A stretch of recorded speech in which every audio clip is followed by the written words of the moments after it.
Il-bieraħ saret il-votazzjoni fl-elezzjoni għal ħatra ta' kap ġdid tal-Partit Nazzjonalista.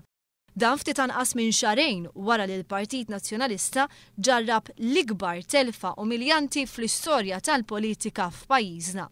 Għal din l-elezzjoni ikkontestaw 4 kandidati. Ir-riżultat uffiċjali li tħabbar ftit wara l-10 ta' filgħaxija kien dan. Simon Busuttil kiseb 451 vot. Mario De Marco kiseb 345 vot, Francis Zammi Dimek kiseb 54 vot u Rej Buġejja kiseb 47 vot. Dan ifisser li ebda kandidat ma kiseb il-maġġoranza meħtieġa ta' 2/3.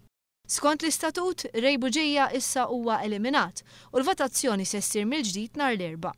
Mill-bidu tal-kampanja kien jidher ċar li l-ġlieda kienet se tkun bejn Simon Busuttil u Mario De Marco.